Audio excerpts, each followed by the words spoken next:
अभी सौरभ जी ने बहुत विस्तार से हमें समझाया कि किस तरह इस कोयले स्कैम में, जिसकी रिपोर्ट कल फाइनेंशियल टाइम्स में निकली है, कोयले का प्राइस इन्फ्लेट किया जा रहा है। इस रिपोर्ट में यह भी लिखा है कि एक जो शिप थी, जब वो इंडोनेशिया से चली तो इंडोनेशिया में जो अडानी ग्रुप ने वहां पेपर फाइल करे, उसमें उस कोयले की कीमत 16 करोड़ रुपए थी। वही शिप जब उन अडानी के मुंद्रा पोर्ट पे पहुंची तो उस शिप के कोयले की कीमत 36 करोड़ थी। तो आप सोचिए कि एक शिप पे जब इतना 20 करोड़ का घोटाला किया गया, वो 20 करोड़ सीधे सीधे अडानी के पास गया, तो ऐसी हजारों लाखों कोयले की शिप्स हर साल हमारे देश में आ रही हैं। तो जब से मोदी जी की सरकार बनी है 2014 से अब तक कितने लाखों करोड़ों रुपए का घोटाला हुआ है, और वो लाखों करोड़ों रुपए सीधे सीधे अडानी कंपनी के पास गए हैं। यही कारण है, आपको याद होगा कि 2014 में जब मोदी जी प्रधानमंत्री बने थे, उस समय अडानी ग्रुप की जो संपत्ति थी वो सिर्फ 8,000 करोड़ थी, और वही अडानी ग्रुप की संपत्ति 2022 में 23 लाख करोड़, मतलब कि 64 गुनी हो गई। ये आपका और मेरा पैसा है जो हम बिजली के बिल के रूप में देते हैं। हमारी खून पसीने की गाढ़ी कमाई है जो मोदी जी की वजह से सीधे सीधे अडानी ग्रुप के पास जा रही है। बाकी सब पे ईडी, सीबीआई सबकी रेड होती है, सबकी तहकीकात होती है। अडानी ग्रुप के ऊपर अभी तक कोई तहकीकात क्यों नहीं हो रही है? आज हमारी मांग है कि अडानी ग्रुप की छानबीन होनी चाहिए, और ये जो एक्स्ट्रा पैसा है, जो हमारा और आपका पैसा है, जो अडानी के पास गया है, वो पैसा मोदी जी हमें वापस दिलवाएं। 15 लाख तो अभी तक वापस नहीं आए, लेकिन जो अडानी के पेट में हमारा एक्स्ट्रा पैसा गया है, वो अब हमें सबको वापस चाहिए। पहले पंजाब के अंदर इतनी लूट खसोट थी, कानून व्यवस्था गड़बड़ाई हुई थी, चारों तरफ गैंगस्टर ही गैंगस्टर थे, चारों तरफ फिरौती मांगी जाती थी, व्यापारी दुखी थे। किसी के पास भी फोन आ जाता था, इतने पैसे पहुंचा दो नहीं तो तुम्हारा ये कर देंगे, तुम्हारा वो कर देंगे। टाइम लगा, जब हमने व्यवस्था संभाली 3-4 महीने तक हमें भी बड़ी मुश्किल हुई, लेकिन आज 1.5 साल के बाद पंजाब की कानून व्यवस्था, ये हम नहीं कह रहे, इंडिया टुडे वालों ने अपनी सर्वे कराया था। इंडिया टुडे वालों ने अपना सर्वे, इंडिया टुडे बहुत बड़ी इंडिया टुडे मैगजीन है, उन्होंने अपना सर्वे कराया था, पूरे देश में दूसरे नंबर पे पंजाब जो है, सबसे अच्छी कानून व्यवस्था आज पंजाब के अंदर है। पंजाब बदल रहा है दोस्तों। एक टाइम था जब पंजाब नशे के लिए जाना जाता था, पिक्चरें बनती थी उड़ता पंजाब, पिक्चरें बनती थी कि पंजाब में कितना नशा है, चारों तरफ देश में था कि पंजाब तो नशे की राजधानी है देश की। मैं ये नहीं कहता नशा पूरी तरह बंद हो गया, अभी बहुत काम करना बाकी है, लेकिन नशे के खिलाफ पिछले 3-4 महीने के अंदर जिस तरह से पंजाब पुलिस ने और जिस तरह से पंजाब की सरकार ने युद्ध छेड़ा है, उसकी चर्चा पूरे देश के अंदर हो रही है। और अभी 3-4 दिन पहले एक बहुत बड़ा आदमी पकड़ा गया जिसके ऊपर नशे की तस्करी करने का आरोप है। ये सारे पार्टी वाले भगवंत मान को गालियां दे रहे हैं कि आपने इस ऐसा क्यों किया। मैं आपसे पूछना चाहता हूं, नशे के तस्करों को पकड़ना चाहिए कि नहीं पकड़ना चाहिए? दोनों हाथ ऊपर खड़े करके बताओ कि नशे के तस्करों को पकड़ना चाहिए कि नशे के तस्करों को जेल भेजना चाहिए कि नहीं भेजना चाहिए? मैं इन सारे पार्टी वालों को कहना चाहता हूं, हमारी लड़ाई किसी पार्टी से नहीं है, हमारी लड़ाई किसी नेता से नहीं है, हम किसी के खिलाफ नहीं है, हम नशे के खिलाफ हैं। नशे ने हमारे युवाओं को बर्बाद कर दिया, नशे ने एक पूरी पीढ़ी को बर्बाद कर दिया, हमारे बच्चों को बर्बाद कर दिया। नशा बर्दाश्त नहीं हो सकता। मैं सारी पार्टियों से अपील करता हूं, अगर आपकी पार्टी का नेता भी नशा करता है, उसको पार्टी से निकाल दो, उसको पुलिस को सौंप दो। हम सारी पार्टियों से अपील करते हैं, इस नशे के खिलाफ लड़ाई में आप हमारा साथ दो। चाहे किसी पार्टी का नेता हो, उसका किसी को साथ नहीं देना चाहिए। हम किसी पार्टी के खिलाफ नहीं है, किसी नेता के खिलाफ नहीं है, लेकिन नशा बर्दाश्त नहीं करेंगे, किसी हालत में नशा बर्दाश्त नहीं करेंगे। फिर चाहे हमारी पार्टी का भी कोई होगा, उसको बख्शेंगे नहीं हम। बाबा साहब भीमराव अंबेडकर से जुड़े हुए पंच तीर्थों की स्थापना प्रधानमंत्री मोदी जी ने किया। उनकी जन्मभूमि मऊ मध्य प्रदेश में, दिल्ली में जहां रहकर के उन्होंने अपना सार्वजनिक जीवन व्यतीत किया था, वहां पर स्मारक बना करके, इंग्लैंड में रह करके उस भवन को क्रय करके अनुसूचित जाति के नौजवानों को इंग्लैंड में और विदेश में पढ़ाई करने के लिए वहां स्मारक और लाइब्रेरी और वहां पर छात्रावास बनाने का कार्य प्रधानमंत्री मोदी जी ने किया। उनकी दीक्षा भूमि नागपुर में और चैत्य भूमि मुंबई को भी स्मारक के रूप में भव्य स्वरूप देने का कार्य अगर किसी ने किया है, ये प्रधानमंत्री मोदी जी ने किया। तो दिल्ली में डॉक्टर भीमराव अंबेडकर अंतर्राष्ट्रीय केंद्र का निर्माण भी प्रधानमंत्री मोदी जी की प्रेरणा से संपन्न हो पाया है।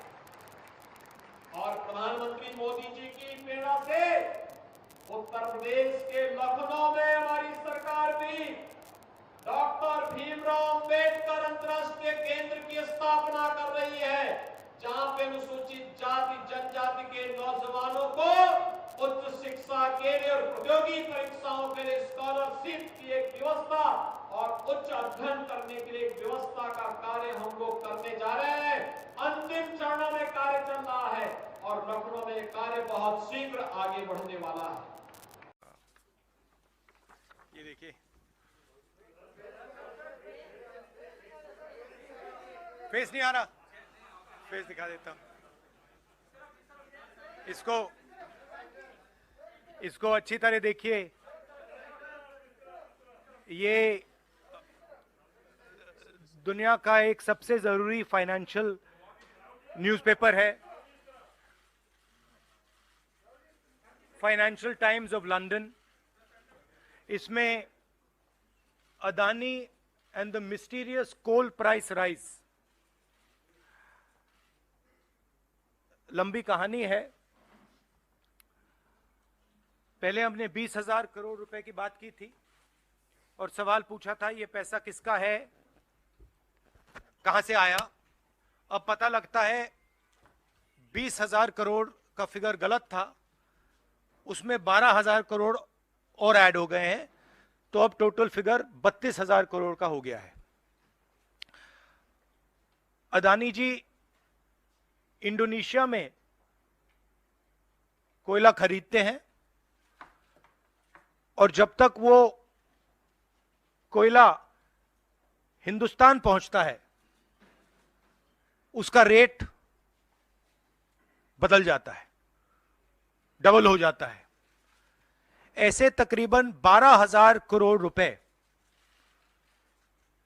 अदानी जी ने हिंदुस्तान की जनता के पॉकेट से निकाला है। कैसे?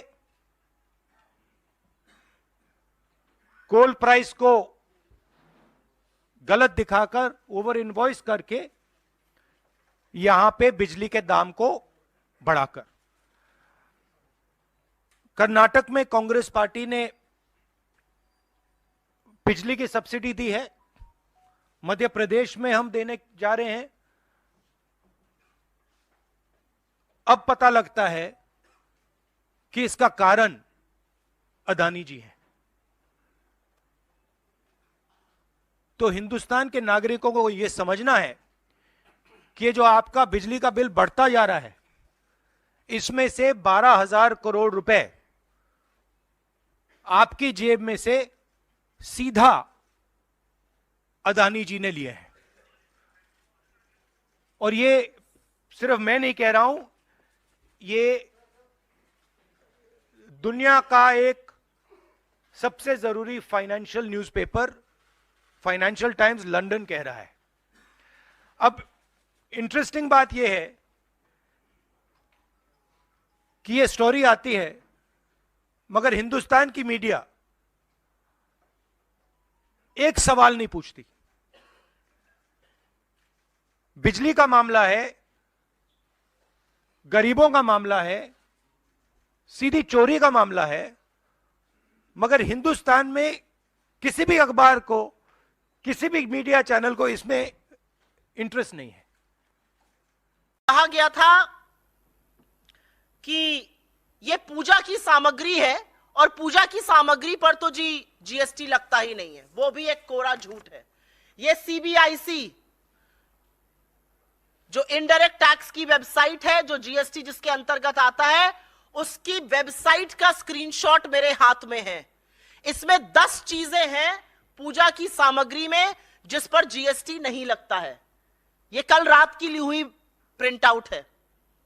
उसमें रुद्राक्ष की माला है, और आपकी सहूलियत के लिए, जिससे कि लोगों को दिखा हुआ ज्यादा याद रहता है, ये सारी चीजें हम लेकर आए हैं कि पता रहे। क्योंकि गंगा जल पर जब झूठ जो बोल सकता है, मां गंगा के नाम पर जो झूठ बोल सकता है, वो तो हर चीज पर झूठ बोल सकता है। तो ऐसे लोगों को साक्ष्य दिखाना बड़ा जरूरी होता है। रुद्राक्ष की माला पर जीएसटी नहीं है, रुद्राक्ष या तुलसी माला पर जीएसटी नहीं है, पूजा सामग्री में नंबर 1 ये है। उसके बाद यज्ञोपवीत पर, ये आप सब लोग जानते हैं जो पूजा पाठ करते हैं, इस पर जीएसटी नहीं है। बिना ब्रांड के शहद पर जीएसटी नहीं है। आपकी तरफ इसको पता नहीं क्या कहा जाता है, हमारी तरफ इसको कलावा कहा जाता है, रक्षा सूत्र भी कहते हैं, इस पर भी जीएसटी नहीं है। विभूति ज्यादातर साउथ इंडिया में लगाई जाती है, इस पर भी जीएसटी नहीं है। रोली पर जीएसटी नहीं है, चंदन के टीके पर जीएसटी नहीं है, दिए की बाती पर जीएसटी नहीं है, और जो खड़ाऊ लकड़ी का, और ये सिर्फ प्रतीकात्मक है, जो खड़ाऊ लकड़ी का साधु संत पहनते हैं या वो लोग जो पहनते हैं, जो अनुष्ठान करते हैं, इस पर भी जीएसटी नहीं है। बाकी सब चीजों पर जीएसटी इसमें अंकित है। चरणामृत पे जीएसटी नहीं है। अभी तक इसमें गंगा जल का कोई विवरण नहीं आया है। ये मैं वेबसाइट से जीएसटी की लेकर आई हूं। नील जीएसटी इन 10 चीजों पर है जो मैंने आपको दिखा दिया। गंगा जल का इसमें जिक्र नहीं है। तो ये जो झुट्ठे और महाझुट्ठों की फौज है, इनसे जरूर पूछना चाहिए कि जब हमने आपकी पोल खोली तो आपने बोला गंगा जल पर जीएसटी नहीं लगेगा, नहीं तो इस गंगा जल पर भी आप 18% टैक्स लगा रहे थे। अब आप सोचिए कि जो धर्म के स्वयंभू ठेकेदार हैं, वो सबसे ज्यादा धर्म के अनुयायियों को ठगते हैं। जैसा कि डॉक्टर सुशील गुप्ता जी ने अभी बताया कि डॉक्टर संदीप पाठक जी 3 दिन के प्रवास पर हरियाणा आ रहे हैं। ये दौरा हमारे लिए, हरियाणा यूनिट के लिए खास तौर पर बहुत महत्वपूर्ण है, क्योंकि संगठन बनाने की 2 महत्वपूर्ण स्टेजेस को हम क्रॉस कर चुके हैं। और जब संदीप पाठक जी 3 दिन के प्रवास पर सभी लोकसभा के, अलग अलग लोकसभा के कार्यकर्ताओं से संवाद करने के लिए पहुंचेंगे, तो उस वक्त तक हम फाइनल स्टेज जो हमारे संगठन की है, ग्राम समिति, उनका निर्माण भी हम पूरा कर चुके होंगे। और सभी गांव के अंदर 21 सदस्यीय ग्राम समिति बनाना, ग्राम सचिव नियुक्त करना, जो पार्टी के कार्यक्रमों को गांव-गांव तक ले जा सकें, वो सारी प्रक्रिया पूरी हो चुकी है। यानी हमारा संगठन जो लोवेस्ट लेवल है, गांव की यूनिट है, वहां तक पहुंच चुका है। अब आगे किस तरीके से योजना बनानी है, किस तरीके से आगे अभियान चलाने हैं, उनकी रूपरेखा क्या होगी, उसके बारे में लोकसभा के स्तर पर जाकर के सभी कार्यकर्ताओं को आगे की योजना के बारे में उनसे चर्चा करना, उनका फीडबैक लेना, जितने भी कार्यक्रम हुए उनके बारे में, और किस तरीके से रणनीति हमारी रहेगी, वो सभी कार्यकर्ताओं के साथ साझा करना। ये महत्वपूर्ण काम इस 3 दिन के प्रवास में होगा। और उसके बाद 2024 के हरियाणा के चुनाव के लिए अभियान शुरू हो जाएगा आम आदमी पार्टी का हरियाणा के अंदर, जिसमें सभी कार्यकर्ता दिए गए निर्देशों के अनुरूप पूरी तरह से, पूरी ताकत से 2024 के अभियान की तैयारी में जुट जाएंगे। जैसे जैसे पार्टी गांव के स्तर पर अपना संगठन मजबूत कर रही है, वैसे वैसे हर जगह पर पार्टी से जुड़ने वाले सशक्त लोगों की टीम भी लगातार हमारे पास आ रही है कि हम आम आदमी पार्टी से जुड़ना चाहते हैं। उस संगठन विस्तार में हरियाणा के सभी अच्छे लोगों का स्वागत है। और संदीप पाठक जी का दौरा जब खत्म होगा तो उसके बाद आप देखेंगे कि बहुत बड़ी संख्या में पूरे हरियाणा में अलग अलग लेवल पर लीडर्स का, कार्यकर्ताओं का आम आदमी पार्टी से जुड़ने का सिलसिला काफ़ी तेज हो जाएगा। क्योंकि लोग काफ़ी समय से हमें ये कह रहे हैं कि हम आम आदमी पार्टी से जुड़ना चाहते हैं, लेकिन चूंकि हम संगठन निर्माण की प्रक्रिया में लगे थे इसलिए अभी तक वो धीमा चल रहा था ज्वाइनिंग का कार्यक्रम। अब उसकी रफ्तार काफ़ी तेज़ होने वाली है। आज भी हम इस प्रेस कॉन्फ्रेंस के जस्ट बाद 2 मिनट का बीच में ब्रेक ले लेंगे और उसके बाद गुड़गांव और रेवाड़ी से बहुत सारे महत्वपूर्ण साथी कई पार्टियों को छोड़ करके आम आदमी पार्टी को आज ज्वाइन करने वाले हैं। उस ज्वाइनिंग की प्रक्रिया को भी मैं कहूँगा कि आप सब कवर करें। 2 मिनट का उससे पहले हम ब्रेक ले लेते हैं। इसके अलावा गांव देहात की जो समस्याएं हैं उस पे मैं 2 शब्द करना चाहूंगा। हम देखते हैं कि काफी सारे गांव ऐसे हैं जो कच्ची कॉलोनियों में तब्दील हो गए हैं। एक साथ कच्ची कॉलोनियों की दिल्ली के अंदर हमारी सरकार बनने के पहले बहुत बुरा हाल था। न सड़कें थी, न पानी था, न सीवर थे, कुछ भी नहीं था। एक साथ हमने पिछले 3 साल में, मैंने कहा एक साथ बजट लगा दो। और आपको जान के आपकी जानकारी के लिए बता दूं, जब हमारी सरकार बनी दिल्ली में लगभग 1800 कच्ची कॉलोनियां हैं। 1800 में से मात्र 850 कॉलोनियों 884 कॉलोनियों के अंदर पानी की व्यवस्था थी। हमारी सरकार बनने के बाद सारी कॉलोनियों में पानी की व्यवस्था कर दी हम लोगों ने, सारी कच्ची कॉलोनियों में। सीवर की केवल 230 कॉलोनियों में सीवर की व्यवस्था थी, 750 कॉलोनियों में कर दी और 1 साल के अंदर बजट पास कर दिया। सारी कॉलोनियों के अंदर सीवर की व्यवस्था हो जाएगी। मात्र 262 कॉलोनियों के अंदर सड़कें बनी हुई थी, 850 कॉलोनियों के अंदर सड़कें बनवा दी। 1 साल के अंदर बाकी सारी कॉलोनियों में सड़कें बन जाएंगी। इसी तरह से अपने 360 गांव जो हैं, अब मैं इसके ऊपर काम कर रहा हूं, मैंने अधिकारियों को आदेश दिया, हम एस्टीमेट बना रहे हैं। सारे 360 गांवों के एक साथ जितनी सड़कों की कमी है, पानी की पाइपलाइन की कमी है, सीवर की पाइपलाइन की कमी है और पानी की निकासी, ये चारों चीजें एक साथ अगले बजट में सारे 360 गांव के लिए सैंक्शन कर देंगे। एक साथ काम शुरू हो जाएगा। आपकी जो टूटी सड़कें हैं, आपके टूटे सीवर हैं, पानी की पाइपलाइन है, ये सारे काम एक साथ करा देंगे। नमस्कार दोस्तों, मोदी जी के राज में देश की जितनी भी एजेंसी हैं, चाहे ईडी हो, चाहे सीबीआई हो, इनकम टैक्स हो, पुलिस हो, सबका इस्तेमाल सिर्फ विपक्ष के नेताओं को प्रताड़ित करने के लिए हो रहा है। ईडी का नाम तो बदल के इंटरटेनमेंट डिपार्टमेंट रख देना चाहिए। अब आप माननीय सांसद संजय सिंह के केस में देखिए कि किस तरह 15 महीने से तथाकथित शराब घोटाले की जांच चल रही है। 15 महीने से कई 100 जगह, 1000 जगह छापे मारे हैं, कितने लोगों से पूछताछ करी है, लेकिन एक बार भी संजय सिंह का नाम कहीं पे नहीं आया। 15 महीने में एक बार भी ईडी ने उनको पूछताछ के लिए नहीं बुलाया। आखिर वो एक सांसद हैं। अगर आपको सांसद से कुछ पूछना है, आप सम्मन भेजिए, बुलाइए उनको, सवाल पूछिए, जवाब वो देंगे। लेकिन क्योंकि कोई घोटाला नहीं हुआ है, कोई सबूत नहीं है, इसलिए 15 महीने में एक बार भी संजय सिंह को नहीं बुलाया।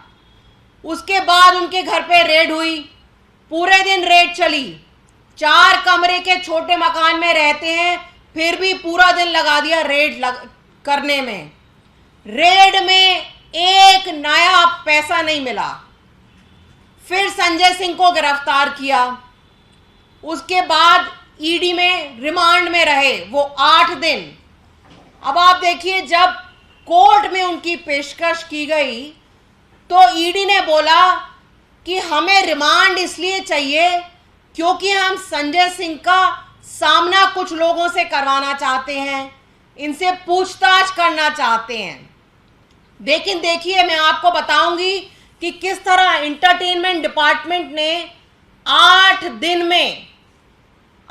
दिन में मात्र 3 घंटे संजय सिंह से पूछताछ करी।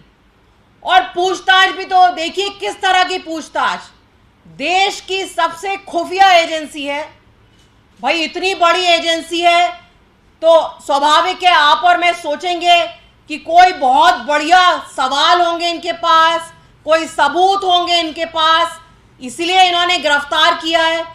एक सांसद की गिरफ्तारी बहुत बड़ी बात होती है और इस देश में हर कोई ये सोचेगा कि गिरफ्तारी हुई है तो इसका मतलब कोई पुख्ता सबूत होगा। लेकिन मैं आपको बताऊंगी कि किस तरह 8 दिन में कैसे हास्यास्पद सवाल उनसे पूछे गए। आप भी सोचेंगे कि ये ईडी है या किसी तरह की कोई मनगढ़ंत कहानी चल रही है, किसी पिक्चर की स्टोरी लिखी जा रही है। उनसे सवाल पूछा गया कि आपने अपनी माताजी से 10,000 रुपए क्यों लिए। अरे भाई माताजी हैं, उनके पास, संजय सिंह के पास कुछ खर्चा के लिए उनको जरूरत थी, माताजी से पैसे लिए। आपने अपने पिताजी से पैसे क्यों लिए। संजय सिंह ने एक बहुत बड़ा एक कैंपेन चलाया था, एक जानलेवा बीमारी होती है ऐसे में, उससे एक बच्चे को वो बीमारी हो गई थी, एक जेनेटिक बीमारी होती है, उसके लिए उन्होंने पूरे देश में कैंपेन चलाया था और उस बच्चे को उन्होंने भी कुछ दान दिया अपनी तरफ से। तो वो पूछा कि आपने एसएमए से ग्रसित उस कनव बेटे को दान क्यों दिया। इस तरह के सवाल तो ईडी ने संजय सिंह को 8 दिन रखकर पूछे।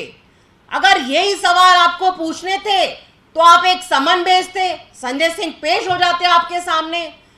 बल्कि संजय सिंह ने तो आपको कितनी चिट्ठियां लिखी थीं, क्योंकि संजय सिंह कह रहे थे कि मेरे पास अडानी भ्रष्टाचार के मामले में पुख्ता सबूत हैं। उन्होंने ईडी को कम से कम 15-20 चिट्ठियां लिखी कि मुझे मौका दीजिए, मैं आपसे मिलने आना चाहता हूं, आपको वो सबूत दिखाना चाहता हूं। वो तो खुद ईडी के पास जाना चाह रहे थे, उनको बुलाया तो नहीं, लेकिन बिना किसी सबूत के उनको गिरफ्तार कर लिया। और आप देखिए कि आजकल कोर्ट भी किस तरह के स्ट्रॉन्ग स्टेटमेंट ईडी के बारे में दे रहा है, क्योंकि कोर्ट को भी लग रहा है कि ईडी सही से काम नहीं कर रही है। ईडी अपने आला कमान लोगों के इशारे पे नाच रही है। हाई कोर्ट में, सुप्रीम कोर्ट में पंकज बंसल के केस में ईडी ने कहा ED is a premier agency and it must be fair. लोगों को डरा के, लोगों को धमका के, फर्जी बयान लेकर विपक्ष की आवाज को कमजोर नहीं किया जा सकता। और जहां तक आम आदमी पार्टी के नेताओं का सवाल है, चाहे संजय सिंह हो या कोई भी नेता हो, हम सब Arvind Kejriwal school of politics के स्टूडेंट्स हैं। हमें ईडी क्या, कोई भी माई का लाल देश में पैदा नहीं हुआ जो हमें डरा देगा। हमने हमेशा देश के गरीब लोगों की, देश के किसानों की आवाज उठाई है और उठाते रहेंगे। संजय सिंह के केस में भी यही कारण था, क्योंकि वो लगातार सदन के अंदर, चाहे किसानों के काले कानून हो या अडानी मोदी भ्रष्टाचार का मुद्दा हो, सदन के अंदर, सदन के बाहर उन्होंने हमेशा आवाज उठाई, हमेशा बुलंद आवाज उठाई। और यही कारण है कि मोदी जी ने उनको गिरफ्तार करा, नहीं तो उनके खिलाफ ना कोई सबूत है, ना कोई बयान है। ये सिर्फ एक मोदी जी का डर है जिसकी वजह से संजय सिंह को गिरफ्तार किया गया है। और इतिहास गवाह है कि पूरी दुनिया में जब भी तानाशाह डरते हैं वो इसी तरह के काम करते हैं। वो आम लोगों के ऊपर अत्याचार करते हैं, आम लोगों को जेल के अंदर भेजते हैं। और यही कारण है कि उन्होंने संजय सिंह को गैर कानूनी तरीके से गिरफ्तार किया है। हमने उनकी गिरफ्तारी को हाई कोर्ट में चैलेंज भी किया है और हमें पूरा इस बात पे विश्वास है कि कोर्ट से हमें राहत मिलेगी और संजय सिंह शीघ्र रिहा होंगे। हमास के खास क्यों देंगे देश का साथ? पीएफआई और हमास तो बहाना है। कांग्रेस का काम आतंकियों को बचाना है। तुष्टीकरण से प्रेम, यही है कांग्रेस का असली गेम। आज तक ये बात समझ में नहीं आ पाई कि जब दिग्विजय सिंह के अपनों पर चोट होती है तो दर्द से तिलमिला जाते हैं वो। हमास ने जब इजराइल पर आक्रमण किया तो इनका किसी का भी एक भी शब्द नहीं निकला, और इजराइल ने किया तो फिर देखिए कहां कहां से घूम घूम के गली से कोई फिलिस्तीनी की गली को पकड़ा, किसी ने कोई को पकड़ा, कोई पीएफआई पे आ गया कि 97% केस झूठे हैं। जो मामला सब जुडिस हो, न्यायालय में विचाराधीन हो, उसको दिग्विजय सिंह कैसे क्लीन चिट दे सकते? स्पष्ट करना चाहिए। स्पष्ट कायदे से कांग्रेस के नेता मल्लिकार्जुन खड़गे जी को भी करना चाहिए कि आप इनके दिग्विजय सिंह के बयान से सहमत हैं या आपकी पार्टी सहमत है। राहुल गांधी जी को करना चाहिए, और प्रियंका जी तो कल यहीं आके झूठ बोल रही थी, उनने उस पर मौन साध के रखा। ये चिंता की भी बात है और ये निंदा की भी बात है। जिस तरह से मोहब्बत की उनकी दुकान के ये मैनेजर है ना, दिग्विजय सिंह जैसे लोग बंटाधार करके ही मानेंगे, ये और कुछ करके मानेंगे नहीं। कमलनाथ जी क्यों खामोश है, मैं अभी तक नहीं समझ पाया कमलनाथ जी को। ये तो बड़े भाई छोटे भाई हैं। कमलनाथ जी को स्पष्ट करना चाहिए कि वो दिग्विजय सिंह के इस बयान से इत्तेफाक रखते हैं कि नहीं रखते हैं। और ऐसी मौन चलेगी नहीं, जनता सब देख रही है। अगर देश की एकता और अखंडता पे कांग्रेस को विश्वास है तो कांग्रेस को दिग्विजय के बयानों का निंदा प्रस्ताव रखना चाहिए। ये दिग्विजय सिंह जी ऐसा नहीं है कि अभी पहली बार बोले हों, इनका स्वभाव बन गया है। भारत की संत शक्ति ये कभी पलायन का रास्ता नहीं अपनाती है, चुनौतियों से जूझने का जज्बा रखती है। विपरीत परिस्थितियों में धैर्य खोए बगैर, क्योंकि उसका उद्देश्य तो एक ही है, लोक कल्याण, और लोक कल्याण के माध्यम से सनातन धर्म को मजबूती प्रदान करते हुए राष्ट्र कल्याण के मार्ग का अनुसरण करना। राष्ट्र के हित में जो कुछ भी होगा वही हमारे लिए अभिष्ट है। सनातन धर्म के हित के लिए जो कुछ भी होगा वही हमारे लिए अभिष्ट है। बाकी हमारे लिए कुछ भी महत्वपूर्ण नहीं होता है। और उसी अभियान को लेकर के यह मठ निरंतर चल रहा है, सदियों से उस परंपरा का वाहक बना हुआ है। पूज्य महंत श्रेयोनाथ जी महाराज रहे हों, पूज्य महंत चांदनाथ जी महाराज रहे हों, आज चाहे महंत योगी बालकनाथ जी महाराज हों, या नाथ संप्रदाय के जुड़े हुए या खड़ दर्शन से जुड़े हुए हमारे जितने भी पूज्य संत जन आए हैं, इन सबका जीवन गांव गांव में रसे बसे। भारत की मजबूती का आधार यही है। दुनिया के अंदर इतनी बड़ी आबादी सभी प्रकार के मौलिक अधिकारों के साथ अगर जी रही है, और उत्तर से दक्षिण तक, पूरब से पश्चिम तक आज भी भारत पूरी मजबूती के साथ एक भारत श्रेष्ठ भारत के रूप में अपने आप को स्थापित कर रहा है, तो इसके पीछे गांव गांव में बसे हुए, गांव गांव में जन जागरण के अभियान के साथ जुड़े हुए हमारे पूज्य संत जन हैं।